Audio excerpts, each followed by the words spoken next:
기독교 중심 속으로 들어가려는 이들에게 판넨베르크 박사는 독일의 현대 개신교 신학자 중에서 학문적 성과가 가장 높습니다. 그의 신학을 한마디로 요약한다면 현대판 교부 신학이라 할 수 있습니다. 그는 두 권의 설교집을 냈습니다. 게겐바르트 고테스와 프레우데 데스 글라우벤스입니다. 앞의 설교집은 제가 번역해서 2002년에 여기 계신 하나님이라는 제목으로, 그리고 뒤의 책은 2007년에 믿음의 기쁨이라는 제목으로 대구 성서 아카데미에서 냈습니다. 뒤의 책을 낼 때 앞의 책을 한데 묶었습니다. 전체 설교를 성경 본문 순서에 따라서 다시 배열했습니다. 이제 16년 만에 전체적으로 교정을 새로 보고 재출판하게 되었습니다. 설교문에 나오는 성경 구절은 처음 번역문 그대로 공동 번역을 따랐습니다. 판넨베르크 박사의 설교에 관해서는 월간지 기독교 사상 2007년 10월호에 게재한 졸고 설교의 메타노이아에서 나름 충분하게 다뤘습니다. 그의 설교에서 저는 큰 도움을 받았습니다. 성경 본문의 깊이로 들어간다는 것이 무엇인지, 그리고 성경 본문과 기독교 교리가 어떻게 연결되는지를 생생하게 경험할 수 있었습니다. 이런 경험을 한국 교회에서 활동하는 많은 설교자에게도 전달하는 기회가 되기를 바랍니다. 200자 원고지 1700장이 넘는 전체 내용을 꼼꼼하게 교정을 보신 이는 윤혜정님입니다. 복도위에 수고 많으셨습니다. 인디자인은 김태형님이 봐주셨습니다. 전업으로 바쁜 가운데서도 이렇게 시간을 내주셨군요. 기획과 알림과 섭외와 배부 등 전체 총괄은 박은숙 님이 맡아주셨습니다. 무슨 말로 다 감사의 마음을 전할 수 있을지요. 이번 출판에 재정적으로 크고 작은 후원의 손길이 있었습니다. 한국교회 설교단의 갱신을 위한 밑거름이라고 저는 생각합니다. 믿음의 도반들에게 감사의 인사를 전합니다. 2023년 말복을 앞두고 영천 원당에서 대구 성서 아카데미 원장 정용섭 목사. 1. 여기 계신 하나님에 실린 판넨베르크의 머릿말. 설교집을 출판하고 싶은 생각이 저에게는 진작부터 있었습니다만 오랫동안 망설였습니다. 제 설교가 내보일 정도로 탁월하지 않다고 생각했기 때문입니다. 그러나 이제 저는 다르게 마음을 먹었습니다. 신학적인 면에서나 교회의 실천적인 면에서 공적인 일을 맡고 있다면, 그리고 그것이 제 경우처럼 학문적인 작업을 펼치는 일이라면 신학이 설교와 연결되도록 해야 할 의무가 있다고 말입니다. 저의 관심인 신학 작업이 설교라는 다른 형식으로 결실을 보아야 한다는 사실이 분명하더라도 신학이 반드시 설교로 이어져야만 한다고 제가 단정하는 것은 아닙니다. 이 설교집에 간추려진 설교는 거의 모두 본문 설교라는 전통 설교 방식을 따르고 있습니다. 무엇보다도 출판의 편집 의도에 따라서 비슷한 주제를 다룬 설교가 선택되었습니다. 본문 설교라는 형식을 유지한다고 해서 하나님 말씀인 성서 본문이 매 순간의 상황 가운데서 같은 방식으로 똑같이 적용된다고 생각하지는 않습니다. 그것보다 더 중요한 점은 모든 설교에서 우선 주제를 선명하게 설정하는 작업입니다. 말하자면 설교 본문의 도움으로 구체화하여야 할 기독교 교리의 주제가 핵심입니다. 제 실천신학 은사이셨던 윌헬름 하암 박사는 전적으로 실용적인 이유에서, 즉 많은 주제 설교가 흐르기 쉬운 추상화와 일반화의 우를 범하지 않기 위해서라도 본문 설교를 고수하라고 충고하셨습니다. 이 가르침은 지금까지도 저에게 유효합니다. 제가 여기서 말씀드리고 싶은 점은 설교 본문이 기독교 교리의 한 주제와 철저하게 연결되어야 한다는 사실입니다. 이 주제는 일반적으로 각각의 제목을 통해서 암시됩니다. 한 성경 본문의 역사적 내용 그 자체가 설교의 대상이 아니라 그 본문이 연결된 교회학적인 주제가 바로 대상입니다. 이러한 주제는 이미 오늘날 우리가 살아가는 모습에서 그리고 현대적으로 생각하는 언어와 사유 형식에서 파악될 수 있습니다. 그렇다고 해서 성경 본문으로부터 곧장 설교로라는 형식, 즉 설교를 듣는 이들의 상황에 들어맞아 떨어지는 문제들을 찾아내야 한다는 게 결코 아닙니다. 이런 문제들은 본문에 대한 역사적 주석과 적용 사이에 필요한 조직신학적 인식이 충분하지 못한 곳에서만 긴급한 현안으로 등장합니다. 이 조직신학적 인식은 원래 기독교 전승이 현재 어떤 모습으로 나타날 수 있는가에 대한 질문과 관계된 것입니다.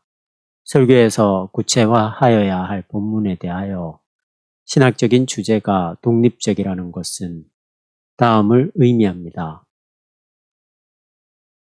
저는 설교에서는 신자들의 현재 상황이 본문과 어떤 유비적 관계에 있는가에 대해서만 질문하는 게 아니라 본문이 말하는 주제에 대한 오늘의 인식이 그 본문 내용과 어떻게 다른지 그리고 어떻게 대립하는지를 고려해보고 또한 가능한 한 그 요점을 명료하게 만드는 것이라고 말입니다. 이것이 바로 모든 설교의 본문 안에서 하나님의 말씀을 직접 찾아보려는 입장과 가장 크게 다른 점이라고 생각합니다.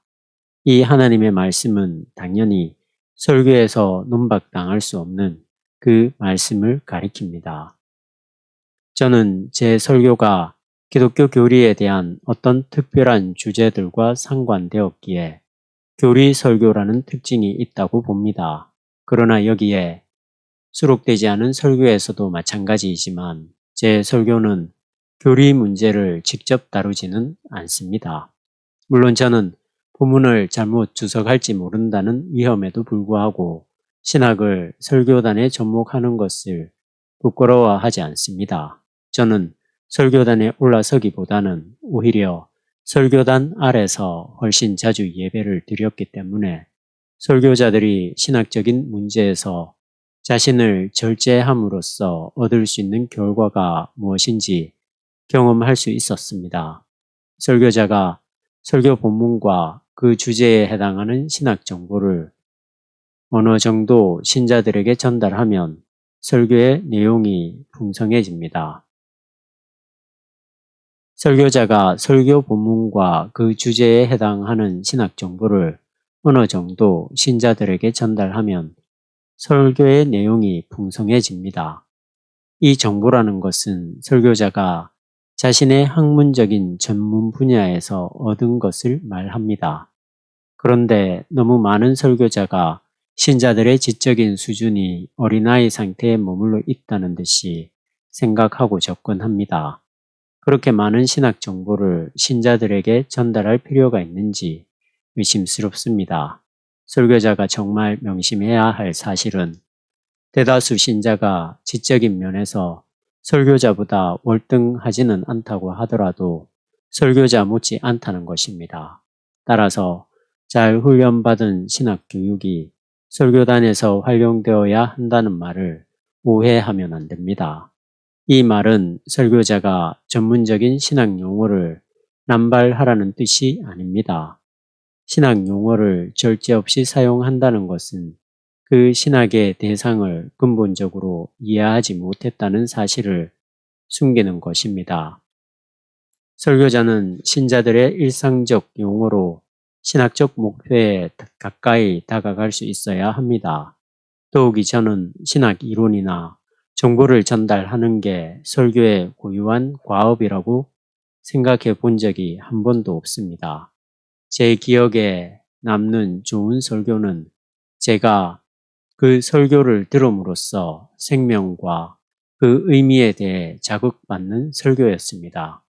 이런 점에서 제 설교는 듣는 이들이 자신의 생명과 현재 우리가 경험한 생명의 의미를 그리고 기독교 전통을 통해서 얻게 되는 이런 생명의 의미를 심화하고 숙고하도록 이끌어주고 자극하려는 작은 시도였다고 말할 수 있습니다. 1973년 민헨에서 볼프하르트 판넨베르크 2. 여기 계신 하나님의 실린 역자 후기 저는 2000년 3월 6일 베를린의 테겔 공항에 발을 디딘 후 1년 가까이 그곳에서 살았습니다. 제가 베를린에서 거주하는 동안 자주 들린 두 곳이 있습니다. 한 곳은 유명한 승리의 여신상을 중심으로 넓게 펼쳐져 있는 티어가르텐이라는 공원인데 대도시 한복판에 그런 공원을 둔 베를린 시민들이 부러웠습니다. 저는 그 공원 작은 호수가 내려다 보이는 벤치에 앉아서 화려한 자태를 드러내는 꽃과 나무를 보았고 그 향기를 맡았습니다. 산책 나온 노인 부부, 조깅하는 사람들, 담임 선생님과 함께 소풍 나온 초등학생들, 햇빛 드는 날이면 일광욕을 즐기는 선남 선녀를 보았습니다. 그리고 주로 성서와 장자와 월든을 읽었습니다. 봄과 여름을 그렇게 티어가르텐에서 보냈습니다. 가을과 겨울에는 국립도서관으로 자리를 옮겼습니다. 포츠다무가를 사이에 두고 베를린 필하모니와 맞서 있는 국립도서관에서 또다시 성서와 장자를 읽었습니다. 그리고 별 생각 없이 손에 잡힌 판넨베르크의 설교집 여기 계신 하나님을 읽어보았습니다. 처음에는 신학서도 아닌 그까짓 설교집이 뭐 대수이겠나 생각하고 다만 조직신학의 대가가 도대체 어떻게 설교했는지 알아보자는 단순한 호기심으로 대충 훑어볼 요량이었습니다. 그런데 전혀 뜻밖이었습니다. 그의 신학이 생생한 언어로 살아 숨쉬고 있는 그의 설교를 통해서 그의 신학을 훨씬 실질적으로 이해할 수 있었을 뿐만 아니라 그의 신학과 사유의 깊이에 다시 한번 더 큰 감동을 하였으며 또한 어떻게 신학이 설교로 연결될 수 있는지 그 가능성을 확인했습니다. 그의 설교집을 번역하고 나서 그는 바울과 교부들과 루터와 바르트와 전통의 그는 바울과 교부들과 루터와 바르트의 전통에 확실하게 서 있는 그러나 그들과는 전혀 다른 시대 속에서 기독교의 근본을 설교하고 있다는 사실을 재차 확인할 수 있었습니다. 판넨베르크 박사는 작년 11월에 한국을 처음 아마 마지막일 것 같은데 방문했습니다. 그의 방문에 맞추어 역자는 그의 신학과 철학을 번역 출판했습니다. 여기 번역 상제하는 이 설교집 이후의 설교를 모은 그의 두 번째 설교집 프라우데 데스 글라우벤시를 가능한 한 속히 번역하고 싶습니다.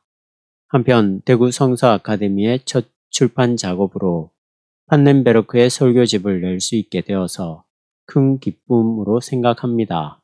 특히 바쁜 중에도 이 번역 원고를 꼼꼼히 읽고 직접 교정까지 맡아주신 이신건 박사께 감사의 말씀을 드립니다. 끝으로 기독교계의 큰 스승인 판넨베르크 박사가 여생을 건강하게 보내시기를 바랍니다. 2002년 9월 무악산 아랫동네 하양에서 정용섭 목사